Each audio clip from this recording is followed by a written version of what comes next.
Monsieur le Président, je m'appelle Fatoumata Bari. Vous avez quel âge? Je suis né en 1980. Où vous êtes né? À Conakry.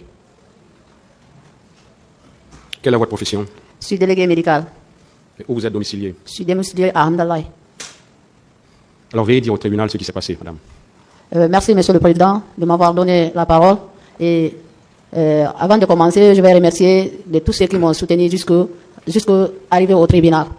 Monsieur le Président, je suis là devant vous pour me témoigner. J'ai été victime d'une violence sexuelle au stade du 28 septembre.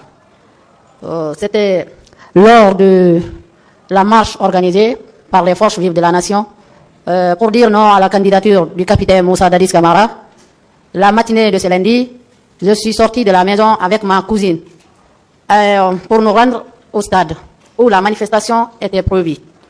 Monsieur le Président, arrivé aux environs du stade, nous avons trouvé M. Thieboro en compagnie de ses gardes qui disait aux jeunes de reporter la marche. Un homme est sorti de la foule pour dire non à M. Thieboro. Ce même homme a ajouté que c'est ce jour que nous avons dit non au général de Gaulle et c'est ce jour aussi que nous dirons non à la candidature du capitaine Moussa Dadis Camara.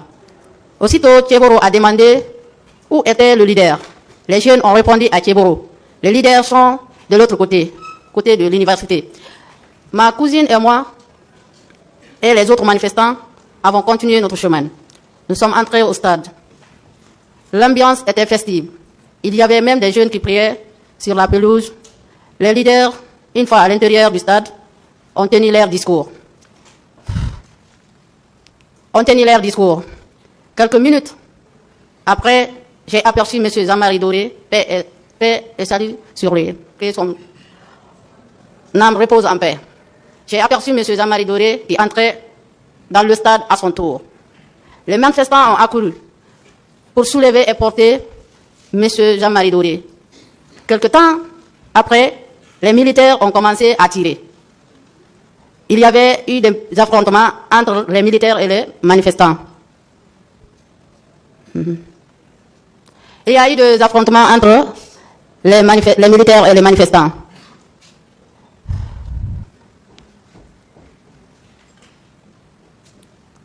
Il y avait eu des affrontements, des batailles.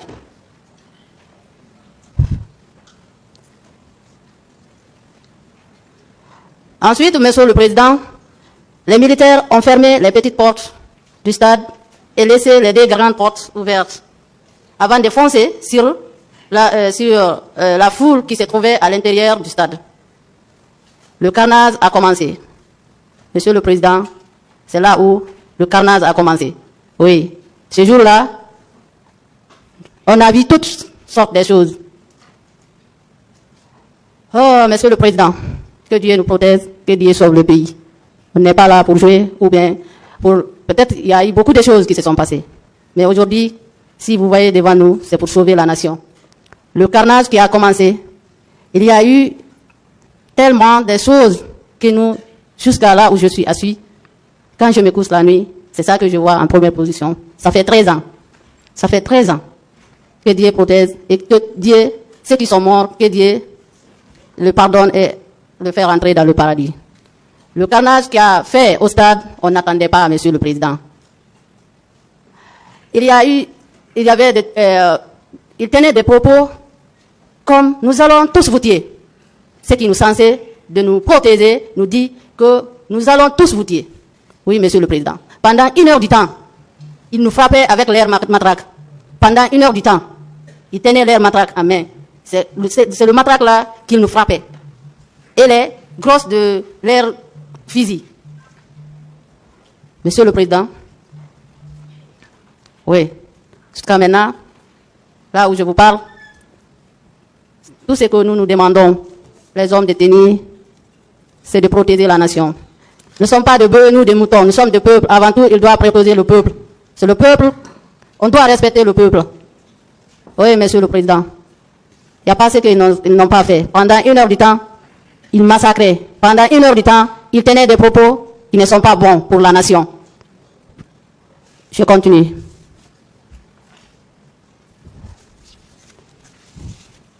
C'est le Président. Ils tenaient leurs propos. On allait tuer tous. On va vous tuer tous. Oui. Aujourd'hui, nous sommes à la barre. On peut pardonner, mais on ne peut pas oublier. Hein. Et nous remercions le bon Dieu de nous faire venir ici pour éclaircir les choses. C'est pour notre nation. Bien sûr. Nous, on ne peut pas oublier, hein, mais on peut pardonner. Et il continue jusqu'à présent à tuer. Oui, on voit.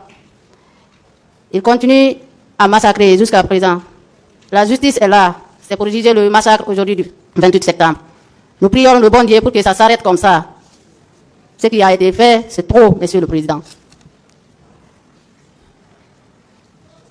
Monsieur le Président,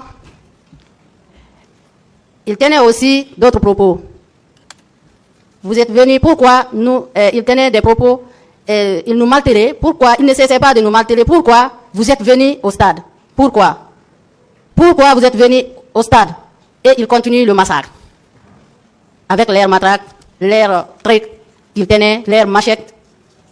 C'est comme une guerre, ou bien on est dans un pays de guerre, ou bien dans un pays. Pour aller dire simplement non à la candidature de Dadis, ça a amené des problèmes.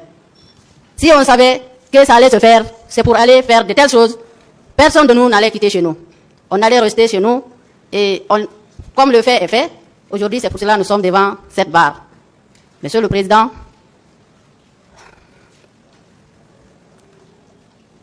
oui. Oh.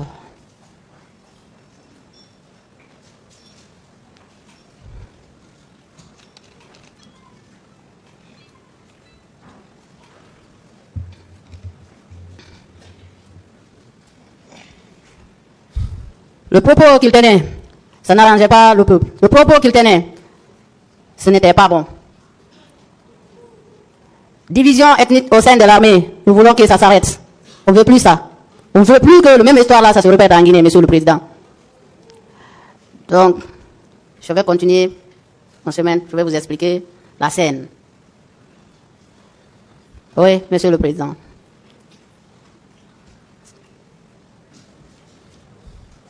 Le peuple a souffert, le peuple de Guinée a souffert. Il y a des femmes. Le peuple a souffert. On a besoin de souffrir. Besoin de que le pays soit calme. Oui. Le propos qu'il tenait, on allait vous tuer tous. Ça nous a fait trop mal. Ça nous a trop choqués. Madame, s'il vous plaît, vous êtes en train de revenir sur les mêmes choses. Est-ce que vous avez autre chose à dire ou bien c'est... Non, j'ai autre chose à dire. Je vais continuer. Continuez alors. Ok. Il tenait des propos. On va vous massacrer tous, on va vous tuer tous. Personne ne va sortir dans ce stade. Chacun de nous implorait Dieu. Chacun de nous implorait Dieu. Les cris faisaient de partout. Les cris venaient de partout. Chacun de nous, il y avait même une dame qui disait, si vous lisez Ayat al-Kursi, mettez ça pour moi.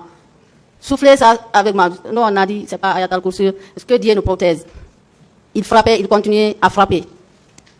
Après, Monsieur le Président, j'ai continué.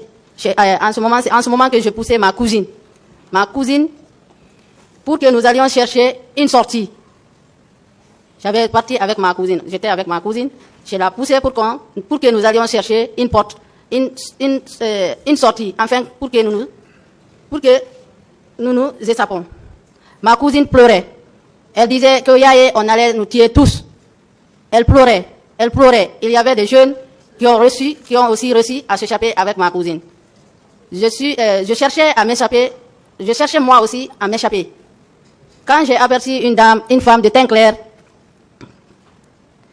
je me suis approché d'elle, une dame de teint clair, pensant qu'on allait me laisser à cause de celle-ci.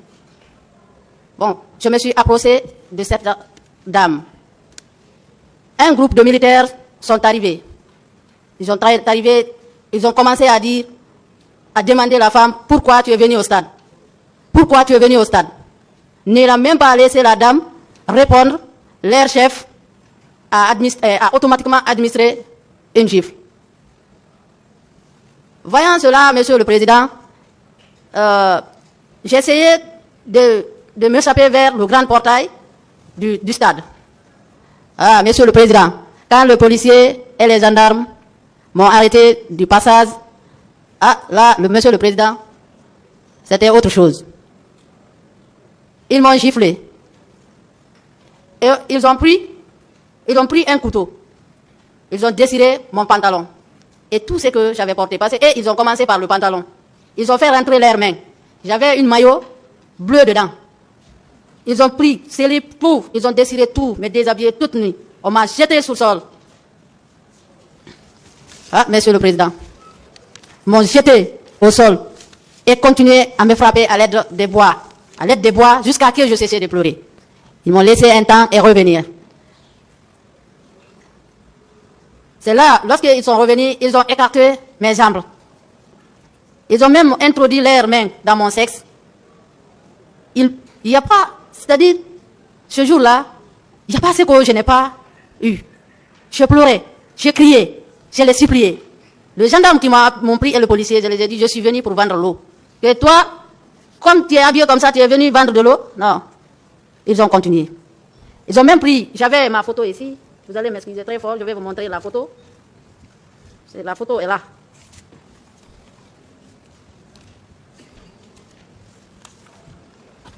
C'est cette photo qui est sortie sur France 24, sur TV5 Monde, partout, par les ONG, partout.